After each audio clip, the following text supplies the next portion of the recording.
वो कदीम मॉडल की जीप थी और किसी भी तौर पर वडेरे हमजा के शायान शान नहीं थी, मगर अब क्या हो सकता था। मैंने अशरफ की वापसी का इंतजार किए बगैर जीप आगे बढ़ा दी। अशरफ मुझे रास्ते में ही मिल गया। हमारी जीप देखते ही चौकीदार ने गेट खोल दिया। मैं पार्किंग की बजाय जीप को सीधा पोर्च में ले गया। फौरन ही 2 वार्ड बॉयज स्ट्रेचर लेकर दौड़ते हुए जीप की तरफ आए। धनी बख्श आंखें बंद किए गहरे गहरे सांस ले रहा था। उसने अपने पास सिर्फ रिवॉल्वर रखा था, बाकी तमाम असलहा जीप में ही छोड़ दिया। वार्ड बॉयज ने बहुत फुर्ती से उसे स्ट्रेचर पर मुंतकिल किया और इमरजेंसी वार्ड की तरफ दौड़ पड़े। अशरफ उसके साथ साथ था। उन्हें छोड़कर मैं लिफ्ट की तरफ लपका, क्योंकि अली मुराद का कमरा फर्स्ट फ्लोर पर था। लिफ्ट के पास भी खुर्रांट किस्म का एक चौकीदार मौजूद था। मुझे देखकर अक्खड़ लहजे में बोला, कहाँ जा रहे हैं साहब? उसका अंदाज अगरचे मुहज्जब था, मगर चेहरे पर नागवारी के तासुरात थे। मैंने सर्द लहजे में कहा, मुझे कमरा नंबर 102 में जाना है, और उसे एक तरफ हटाकर लिफ्ट की तरफ बढ़ गया। उसने बेबसी से गर्दन हिलाई, मगर मेरे तेवर देखकर रोकने की जुर्रत न कर सका।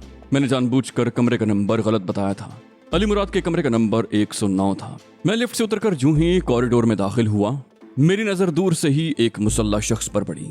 पहले तो मैं यही समझा कि वो दुश्मनों का आदमी है और वो हमसे पहले अपना काम कर गए हैं, मगर वो जिस इत्मीनान से खड़ा था उसे देखकर ये अंदाजा नहीं होता था कि उसका ताल्लुक दुश्मनों से है। अचानक मुझे ख्याल आया कि अली मुराद की हिफाजत के लिए भी तो 2 आदमी यहाँ मौजूद हैं। वो यकीनन उन्हीं में से एक है। मुझे देखकर वो भी चौकन्ना हो गया था। मुझे अपनी हिमाकत का एहसास हुआ। मेरे साथ धनी बख्श या अशरफ का होना जरूरी था, वरना वो मुहाफिज मुझे किसी तौर अली मुराद से न मिलने देता। मैं उसके नजदीक पहुंचा तो उसने शाने से लटकी हुई राइफल हाथ में पकड़ ली। मैंने नरम लहजे में कहा, मेरा नाम कामरान है, मुझे अली मुराद से मिलना है। उसकी आंखों में चमक सी नमूदार हुई तो मुझे अचानक खतरे का एहसास हुआ। उसने अचानक ही मुझ पर बेआवाज फायर कर दिया। गोली मेरे दाएं बाजू की खाल उधेड़ती हुई निकल गई। मेरे बाजू में अंगारे से भर गए। मैंने जख्म की परवाह किए बगैर रिवॉल्वर निकालना चाहा, मगर अली मुराद के कमरे से कई आदमी बैक वक्त निकल आए। उन सब के हाथों में हथियार थे। मैं बुरी तरह घिर कर रह गया। जिसने मुझ पर फायर किया था वो गुर्रा कर बोला, अपनी जगह से हरकत मत करना, वरना छलनी हो जाओगे। मैं तुम्हें जिंदा या मुर्दा खान के पास ले जाऊंगा। बहुत दौड़ाया है तुमने। उसका लहजा सर्द और शफाक था। मैं अपनी जगह जम कर रह गया। मेरी समझ में नहीं आ रहा था कि अब मुझे क्या करना चाहिए। मैंने शिकस्ता और थके हुए लहजे में पूछा, तो क्या तुम लोगों ने अली मुराद को? राइफल बरदार ने मेरी बात काट दी, बोला नहीं, वो अभी जिंदा है, मगर उसके दोनों गार्ड्स मेरे हाथों मारे गए हैं। अली मुराद से हमारी कोई दुश्मनी नहीं है। हम तो तुम्हारे इंतजार में बैठे हुए थे। अगर उसकी राइफल पर साइलेंसर न होता तो अब तक वहां न सिर्फ अस्पताल का पूरा अमला बल्कि पुलिस भी पहुंच चुकी होती। हैरत मुझे ये थी कि उन लोगों ने अली मुराद के मुहाफिजों को इतनी खामोशी से कैसे हलाक कर दिया था। राइफल बरदार ने गोया मेरी साथ पुश्तों पर एहसान करते हुए कहा, अगर तुमने हमारे साथ ताउन किया तो हम अली मुराद को भूल जाएंगे। मैंने कहा, मैं भी यही चाहता हूं कि तुम इन लोगों को दरमियान में मत घसीटो। फिर तंजिया लहजे में कहा, वैसे तुम्हारी इन्फॉर्मेशन निहायत नाकिस है, वरना तुम कभी इधर का रुख न करते। मैं तो कम से कम 1 साल के बाद अली मुराद की तरफ आया था। इस बेचारे को तो मेरे बारे में ये इल्म भी नहीं था कि मैं मुल्क में हूँ या मुल्क से बाहर, जिंदा हूँ या मर चुका हूँ। राइफल बरदार इत्मीनान से बोला, हम जानते थे कि तुमने 1 बरस से इधर का रुख नहीं किया। हम तो वडेरे को अगवा करना चाहते थे। सुना है तुम उसका बहुत एहतराम करते हो। हमें यकीन था कि उसके अगवा की खबर सुनते ही तुम अपने बिल से बाहर निकल आओगे। फिर वो अपने आदमियों से मुखातिब हुआ, इसे कमरे में ले चलो। वो लोग मुझे अली मुराद के कमरे में ले जाने की बजाय कॉरिडोर के आखिरी सिरे पर वाक़े एक कमरे में ले गए, मगर उसमें कोई मरीज नहीं था। हमारी तरह शायद वो भी कोई फर्जी मरीज लेकर आए थे। इस किस्म के महंगे अस्पतालों में डॉक्टर्स को इस बात से गरज नहीं होती कि मरीज क्यों एडमिट होना चाहता है। जेब में अगर पैसा हो तो वहां महज सुकून की खातिर भी रहा जा सकता है।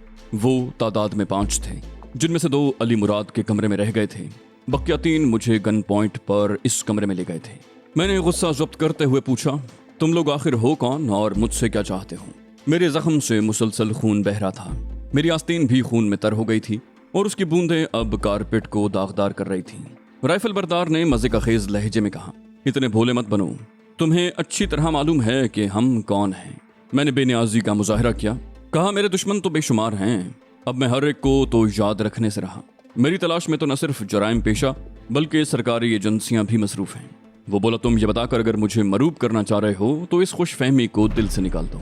मैंने तपाने वाले अंदाज में कहा, चलो निकाल दिया, अब बताओ तुम्हें किसने भेजा है? वो बोला, उसका नाम सुनकर कहीं तुम्हारा हार्ट फेल ना हो जाए। मैं चाहता हूं कि तुम्हें जिंदा खान साहब के हवाले करूं। मैंने जानबूझकर गलत नाम लेते हुए कहा, गोया तुम इब्राहिम खान के आदमी हो। वो बोला, इब्राहिम खान तो तीसरे दर्जे का बदमाश है, मुझे उसका आदमी बनाकर तुम मेरी तौहीन कर रहे हो। मैंने कहा, अच्छा बाबा, तुम अमेरिका के सदर के आदमी हो, चलो फिर ले चलो मुझे उसके पास। मेरा लहजा और अंदाज तज़हीक आमेज़ था। मेरी बात पर वो एकदम मुश्तिल हो गया और आगे बढ़कर मेरे मुंह पर थप्पड़ मारना चाहा। मैं यही तो चाहता था। मैंने जरा सा तिरछा होकर अपना चेहरा बचाया और उसका हाथ पकड़कर जोरदार झटका दिया। वो बुरी तरह सामने वाली दीवार से जा टकराया। उसके साथ ही मेरी लात भी हरकत में आई और दूसरे आदमी के सीने पर पड़ी। वो कराह कर वहीं ढेर हो गया। तीसरे आदमी ने मुकाबला करने की बजाय कमरे से भागना चाहा, मगर उसने ये फैसला बहुत देर में किया। मेरी राउंड किक उसकी पुश्त पर पड़ी और वो घुटनों के बल फर्श पर गिर पड़ा। दूसरी किक ने उसे भी नॉकआउट कर दिया। पहला आदमी दीवार से टकराने के बाद उठकर बैठ चुका था, अपनी राइफल सीधी कर रहा था। मैंने झपट कर उसके हाथ से राइफल छीनी, उसके दोनों सिरे पकड़े, उसे घुटने पर मारा और उसे 2 हिस्सों में तकसीम करके एक तरफ फेंक दिया। फिर मैंने गुर्रा कर कहा, मैं तो तुम्हें अच्छी तरह जानता हूँ, मूसा खान के कुत्ते, मगर तुम मुझे नहीं जानते। मेरी नजरों में तो मूसा खान भी इंतहाई घटिया दर्जे का बदमाश है। मेरी तुमसे कोई दुश्मनी नहीं है, मगर स्कोर तो पूरा करना है ना। ये कहकर मैंने जेब से माउजर निकाल लिया। कहा, अगर तुम लोगों ने अली मुराद के आदमियों को कत्ल न किया होता तो शायद मैं तुम्हें छोड़ देता। ये कहकर मैंने माउजर का सेफ्टी कैच हटाया, उसका रुख राइफल बरदार के सीने की तरफ करके कहा, मगर अब ये मुमकिन नहीं है। वो वहशतज़दा होकर बोला, ठहरो ठहरो, वो दोनों जिंदा हैं। मैंने तुम्हें दहशतज़दा करने के लिए झूठ बोला था, मैंने उन्हें सिर्फ बेहोश किया है। मैंने कहा, तुम्हारे सच और झूठ का पता अभी चल जाएगा। मेरे साथ अली मुराद के कमरे में चलो। मैंने उसका गिरबान पकड़ कर खड़ा कर दिया। फिर कहा, और ज्यादा स्मार्ट बनने की कोशिश मत करना। मैंने माउजर वाला हाथ पैंट की जेब में डालते हुए कहा, मैं जेब के अंदर से भी फायर कर सकता हूँ। वो पिटे हुए कुत्ते की तरह हाँफता हुआ कमरे से बाहर निकला और लड़खड़ाता हुआ अली मुराद के कमरे की तरफ चल दिया। मुझे उसके उन 2 आदमियों की फिक्र थी जो अली मुराद के कमरे में थे। मैंने अपने साथ जाने वाले को दरवाजे पर दस्तक देने का इशारा किया। उसने आहिस्ता से दरवाजे पर दस्तक दी और बोला, दरवाजा खोलो। आवाज पहचानते ही उसके आदमियों ने दरवाजा खोल दिया। वो दोनों उस वक्त खाली हाथ थे। उनकी राइफलें दीवार के साथ टिकी हुई थी। मैंने अपने शिकार को कमरे में धकेला, लात मार कर दरवाजा बंद किया और फुर्ती से रिवॉल्वर निकाल लिया। वो दोनों मुझे यूं देख रहे थे जैसे मेरी बजाय कोई भूत देख लिया हो। मैंने दुरुस्त लहजे में उन्हें हुक्म दिया, दीवार की तरफ मुंह करके खड़े हो जाओ। पीछे मुड़कर देखा तो खोपड़ी में सुराख कर दूंगा। दोनों हाथ सर पर रख लो। वो दोनों मशीनी अंदाज में दीवार की तरफ घूम गए। मैंने जल्दी जल्दी उन दोनों की तलाशी ली, मगर उनकी जेबों से चंद करेंसी नोटों के अलावा कुछ बरामद न हुआ। फिर मैं अली मुराद के दोनों मुहाफिजों की तरफ मुतवज्जह हुआ। वो दोनों जिंदा थे और उनकी हालत से अंदाजा हो रहा था कि वो ज्यादा देर बेहोश नहीं रहेंगे। अली मुराद भी सो रहा था, या फिर वो कमजोरी की वजह से गुनूदगी में था, क्योंकि अभी तक उसकी आंख नहीं खुली थी। मैंने झुककर उसकी नब्ज देखी तो उसने आंखें खोल दी। वो चंद लम्हे तक मुझे अजनबी नजरों से घूरता रहा, जैसे पहचानने की कोशिश कर रहा हूं। फिर उसकी आंखों में शनासाई की चमक सी लहराई और बेख्तियार उसने उठने की कोशिश की। मैंने उसके सीने पर आहिस्तगी से हाथ रख कर कहा, आराम से लेटे रहो, तुम्हें आराम की ज्यादा जरूरत है। उसने पूछा, आप यहाँ कैसे आए साईं? उसके चेहरे पर अचानक रौनक आ गई। मैंने खून की बोतल पर नजरें जमाते हुए कहा, जिसमें से कतरा कतरा खून अली मुराद के जिस्म में मुंतकिल हो रहा था। मैं तो इत्तेफाक से बंगले की तरफ जा निकला था। अली मुराद ने कहा, वो हरामजादे मुझसे आपका पता पूछ रहे थे, मुझे मालूम ही नहीं था कि आप कहाँ हैं। उसकी आवाज से कमजोरी और नकाहत जाहिर हो रही थी। वो बोला, और अगर मालूम होता तो भी हरगिज न बताता। उन्होंने मुझे तो जख्मी किया ही था। यहाँ पहुंचकर मैंने दोनों आदमियों को भी मार दिया। मैंने हंसकर कहा, तुम्हारे दोनों आदमी खैरियत से हैं, वो सिर्फ बेहोश हैं। इस दौरान में मेरी नजरें हमलावरों पर जमी हुई थी, मगर वो तो ऐसे खौफजदा थे कि अपनी जगह पर साकित होकर रह गए थे। मुझे यहाँ लाने वाला भी दीवार से टेक लगाए खड़ा था। अली मुराद बोला, साईं, अब आप अपनी अमानत ले जाओ, मैं उसकी हिफाजत नहीं कर सकता। मैंने कहा, अमानत की बात छोड़ो, पहले तुम ठीक होकर घर आ जाओ, फिर अमानत भी ले लूंगा। अली मुराद बोला, मैंने वो अमानत बाबा साईं के पास रखवा दी है, वहां से आप किसी भी वक्त ले सकते हैं। मैंने उन्हें बता दिया था कि ये सूटकेस साईं कामरान की अमानत है। अचानक कमरे का दरवाजा खुला तो मैं भड़क कर पलटा और बर्क रफ्तारी से रिवॉल्वर निकाल लिया, मगर आने वाले को देखकर मेरी नजरें झुक गईं। वो बाबा साईं थे। उनके अकब में करम अली के साथ साथ अशरफ और धनी बख्श भी थे। मुझे देखकर वो भी खिल उठे और बेख्तियार मुझे सीने से लगाकर बोले, कामरान बेटा, तू बहुत बेमुरव्वत है। 1 साल से ज्यादा गुजर गया, तूने मुझे अपनी शक्ल तक न दिखाई। मैंने कहा, बाबा साईं, हालात कुछ ऐसे हो गए थे कि आपसे राब्ता न कर सका। फिर मैं मुल्क में था भी नहीं, बस कुछ ही दिन पहले पहुंचा हूं। वो बोले, मुझे अखबारात के जरिए खबरें तो मिलती रहती थीं, मगर उन पर यकीन नहीं करता था। अखबारात तो यूं भी राई का पहाड़ बना देते हैं। फिर वो चौंक कर बोले, हाँ, अली मुराद ने तुम्हारा कोई सूटकेस मेरे पास रखवाया था, तुम्हें जब भी जरूरत हो मुझसे ले लेना। अली मुराद ने कहा, इनकी अमानत आज ही लौटा दें साईं, इन्हें अब उसकी जरूरत भी होगी। बाबा साईं बोले, ठीक है, अभी तुम मेरे साथ बंगले पर चलो, मैं तुम्हारी अमानत तुम्हारे हवाले कर देता हूँ। फिर शायद पहली दफा उनकी नजर हमलावरों पर पड़ी। वो हैरत से बोले, ये कौन लोग हैं, क्या ये तुम्हारे साथ हैं? मैंने कहा, ये अली मुराद को कत्ल करने आए थे मगर कामयाब नहीं हो सके। इन्होंने अली मुराद के दोनों गार्ड्स को बेहोश कर दिया था, मगर ऐन वक्त पर मैं पहुंच गया। वो आदमी जिसने मुझे जख्मी किया था भर्राई हुई आवाज में बोला, हम इसे कत्ल नहीं करना चाहते थे, हमारी दुश्मनी तो सिर्फ तुमसे है, वरना इसे तो हम बहुत पहले खत्म कर चुके होते। बाबा साईं दुरुस्त लहजे में बोले, और कामरान से तुम्हारी क्या दुश्मनी है? बाबा साईं के तेवर देखकर वो सहम गया। बोला, जाती तौर पर तो इससे भी कोई दुश्मनी नहीं है, मैंने तो इससे पहले कामरान को देखा तक नहीं था, मगर मैं तो हुक्म का गुलाम हूँ। मूसा खान ने मुझे हुक्म दिया था कि बाबा साईं को एकदम गुस्सा आ गया। बोले, बकवास बंद करो।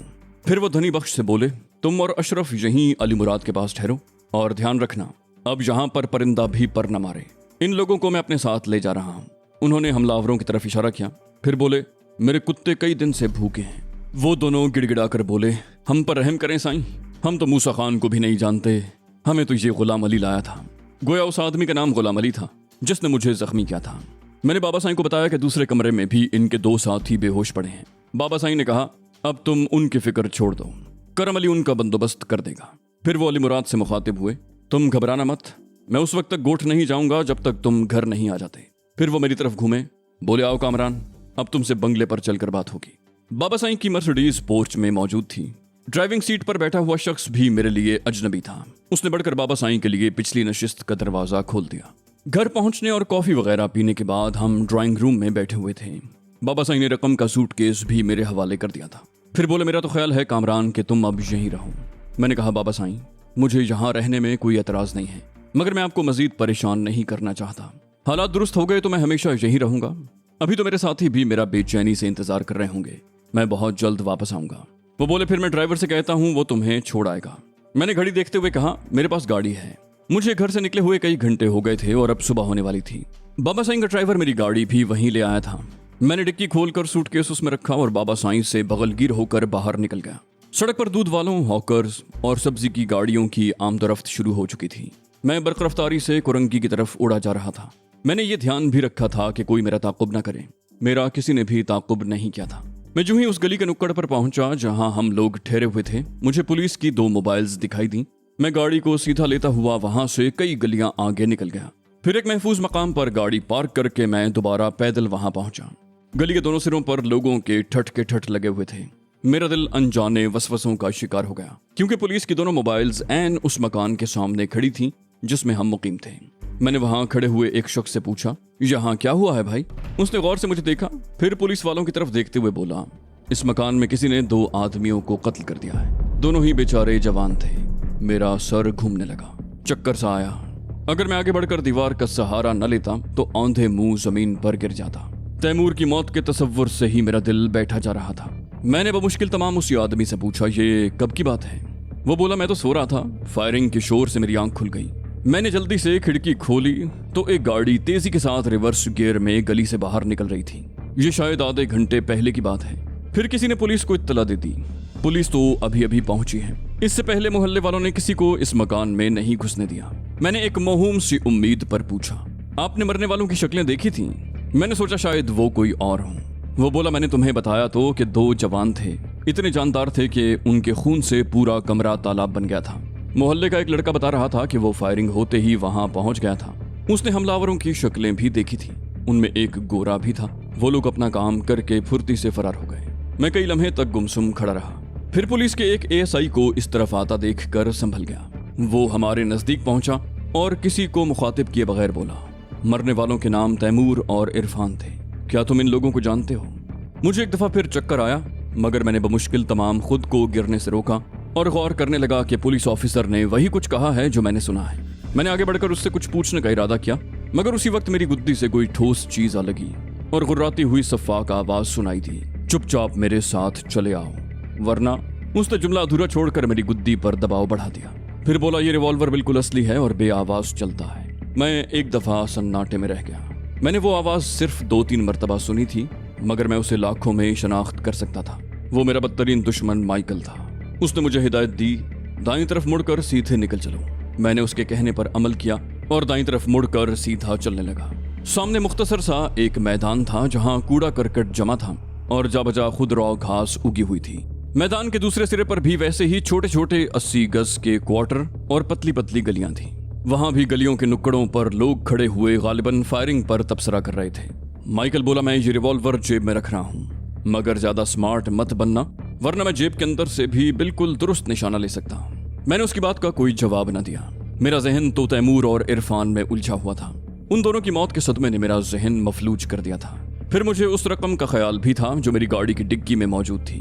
और कोई मौका होता तो शायद मुझे रकम की इतनी परवाह न होती, मगर उस वक्त तो मैं बिल्कुल कल्लाश था। उसी रकम के हुसूल की खातिर तो मैंने तैमूर को वहां छोड़ा था। इस दौरान में हम मैदान उबूर करके दूसरी तरफ पहुंच चुके थे। वहीं एक मकान की दीवार के साथ माइकल की गाड़ी मौजूद थी। गाड़ी में कोई और भी मौजूद था जो अंधेरे की वजह से मुझे नजर नहीं आया था, मगर माइकल को देखते ही उसने गाड़ी स्टार्ट कर दी और अब वो रेंगती हुई आहिस्ता आहिस्ता हमारी तरफ आ रही थी। अचानक एक मकान की छत से किसी ने उस पर छलांग लगाई। उसका रिवॉल्वर अंधेरे में कहीं गिर गया क्योंकि मुझे गिरने की आवाज सुनाई दी। फिर कोई हयूला माइकल से गुत्थम गुत्था हो गया। माइकल से लिपटा हुआ शख्स चीख कर बोला, तुम गाड़ी वाले को संभालो कामरान। उसकी आवाज सुनकर गोया मेरे जिस्म में बिजली सी भर गई। मैं उस वक्त अपने बाजू के जख्म को भी फरामोश कर बैठा और एक ही जकंद में गाड़ी तक पहुंच गया। बोलने वाला जो कोई भी था मेरा हमदर्द था, मगर मुझे याद नहीं आ रहा था कि मैंने वो आवाज कहाँ सुनी थी। जो शख्स ड्राइविंग सीट पर था उससे हिमाकत ये हुई कि वो माइकल की मदद के लिए गाड़ी से बाहर आ गया। यूं उसने मेरा काम मजीद आसान कर दिया, वरना उसे काबू करना मुश्किल होता। मेरे पास ज्यादा वक्त नहीं था। मैंने उछलकर ड्राइवर की गर्दन पर वार किया। सन्नाटे में चटाख की आवाज गूंजी जैसे खुश्क टहनी तोड़ी गई हो। वो धड़ाम से जमीन पर गिर पड़ा। मैं जानता था कि अब वो कभी नहीं उठ सकेगा। उसे छोड़कर मैं माइकल की तरफ मुतवज्जे हुआ। माइकल ने गहरे रंग की जीन्स और टी शर्ट पहन रखी थी। उसके लिबास से मुझे अंदाजा हुआ कि वो मेरे हमदर्द पर गालिब आ चुका है और उसके सीने पर चढ़ा बैठा है। शायद शोर शराबे से बचने के लिए वो भी रिवॉल्वर इस्तेमाल नहीं कर रहा था, क्योंकि वहां से कुछ ही फासले पर पुलिस भी मौजूद थी। फिर माइकल ने इंतहाई फुर्ती से पिंडली के साथ बंधी हुई कोई चीज निकाली। उसने हाथ फजा में बुलंद किया। उसने जो ही हाथ फजा में बुलंद किया, मैंने झपट कर न सिर्फ उसकी कलाई पकड़ ली बल्कि बाएं हाथ से उसकी गर्दन भी दबोच ली। उसने अपनी कलाई छुड़ाने की कोशिश की, फिर अचानक झटके से अपनी गर्दन छुड़ा ली। मेरी सारी तवज्जो उसकी खंजर वाली कलाई पर थी, इसलिए वो गर्दन छुड़ाने में कामयाब हो गया था। उसके साथ ही वो झपट कर खड़ा हो गया। उठते उठते उसने बाएं हाथ की कोहनी से मेरे सीने पर वार किया। मैं इस हमले के लिए ज़हनी तौर पर तैयार नहीं था। मुझे ऐसा लगा जैसे किसी ने इंतहाई वजनी हथौड़ा मेरे सीने पर दे मारा हो। मेरी गोया जान निकल गई, मगर मैंने उसकी कलाई न छोड़ी। गिरफ्त लम्हे भर को ढीली हुई, मगर मैंने फौरन ही उसकी कलाई मजीद मजबूती से जकड़ ली। उसने दोबारा कोहनी से मेरे सीने पर वार करना चाहा, मगर अब मैं संभल चुका था। मैंने अपने सीने और उसकी कोहनी के बीच में बाईं कलाई अड़ा दी। फिर मैंने उसके दाएं हाथ को जोरदार झटका दिया। खंजर उसके हाथ से निकलकर अंधेरे में कहीं गिर गया। मैंने घुटने से उसकी कमर पर वार किया। वो औंधे मुंह गिरा तो जमीन पर पड़ा हाँफता रहा। मैंने दुरुस्त लहजे में कहा, the game is over mister Michael.